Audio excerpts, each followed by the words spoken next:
مسیح کا فضل آپ کے ساتھ ہوں. میں پاسٹر ندیم بشیر ہوں. پچھلے دنوں میں نے ایک ویڈیو بنائی کہ کیا مسیحیوں پر فرض ہے کہ وہ قبرستان میں جائیں اور قبروں پر مٹی چڑھائیں. پھر میں نے یہ بتانے کی کوشش کی اس میں کہ نہمیہ کا حوالہ جو اس عقیدے کو پیش کرنے کے لیے بیان کیا جاتا ہے وہ حوالہ بالکل بھی اس عقیدے کو سپورٹ نہیں کرتا اور وہاں پر ایسی کوئی بات نہیں کہی گئی. لیکن اس ویڈیو کو بہت زیادہ مقبولیت ملی. مقبولیت ملنے کے بعد بہت سارے لوگوں نے اس پہ بہت سارے سوال بھی اٹھائے اور میں ان کا بے حد شکر گزار ہوں کہ انہوں نے پھر سے مجھے موقع دیا کہ میں بہت زیادہ تفصیل کے ساتھ اس ٹاپک پہ بات کر سکوں. اگر وہ سوال نہ اٹھاتے تو شاید میں اس پہ بات نہ کرتا. اب اس میں سے بہت سارے لوگوں نے یہ کہا کہ آپ کیا چاہتے ہیں کہ قبرستان نہ ہوں, آپ کیا چاہتے ہیں کہ قبریں نہ بنائی جائیں, آپ کیا چاہتے ہیں کہ ہمیں مردوں کو دفن نہیں کرنا چاہیے. ایسی کوئی بھی بات میں نے اس ویڈیو میں نہیں کہی, لیکن وہ لوگ جن کے عقیدے کو, جن کی غلط تعلیم کو اصل میں ٹھیس پہنچی میری ویڈیو کے سبب سے, انہوں نے من گڑت کہانیاں خود ہی بنا لی. ایسی کوئی بات میں نے اس ویڈیو میں نہیں کہی تھی. اب ہم بات کرتے ہیں کہ کیا قبرستان ہونے چاہیے. جی بالکل ہونے چاہیے. پیدائش کی کتاب اور اس کے 23ویں باب کے اندر بالخصوص اس کی 9ویں آیت جب ہم پڑھتے ہیں تو ہمیں معلوم پڑتا ہے کہ ابراہیم نے باقاعدہ جگہ خریدی قبرستان بنانے کے لیے. اور یہی نہیں بلکہ یہاں سے ہمیں یہ بھی تعلیم ملتی ہے کہ ہمیں دیگر اقوام کے قبرستان کے اندر دفن نہیں کرنا چاہیے. کیونکہ ابراہیم کو یہ آفر دی گئی تھی کہ وہ ہم میں سے کسی کی بھی قبر لے, کوئی اسے منع نہیں کرے گا کیونکہ وہ بہت بڑا سردار تھا. وہاں کی اقوام میں سے اگر وہ کسی کی قبرستان کو یا قبر کو لیتا کوئی اسے منع نہ کرتا, لیکن اس نے پھر بھی قبرستان کو خریدا اور وہاں پر اس جگہ کی پیمنٹ کی, جس سے ہمیں یہ معلوم پڑتا ہے کہ قبرستان ہونا چاہیے, مردوں کو دفن کرنا چاہیے اور ہمیں غیر اقوام کے قبرستان کے اندر دفن نہیں کرنا چاہیے. وہیں سے ہمیں معلوم پڑتا ہے.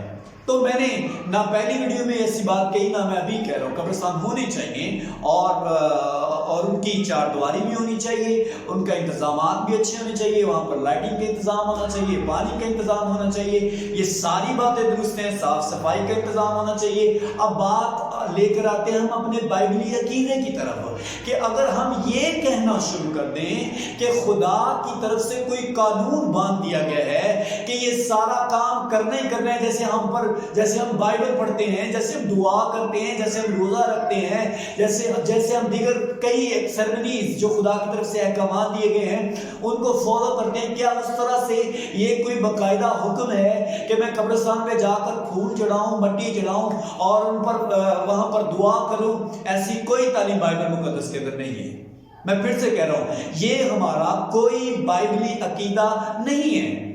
اب وہ تیرے لوگ یہ سوال اٹھاتے ہیں, وہ کہتے ہیں کہ اچھا پھر اگر یہ بائبلی عقیدہ نہیں ہے تو پھر یسوع مسیح لازر کی قبر پر کیوں گئے؟ مجھے بڑا افسوس ہے کہ ابھی بھی ہمارے بہت سارے پیارے بھائیوں کو اتنا نہیں پتا کہ یسوع لازر کی قبر پر کیوں گئے. یوحنا رسول کی انجیل کی 11ویں باب کی جب آپ 11ویں آیت سے پڑھنا شروع کرتے ہیں تو وہاں پہ لکھا ہے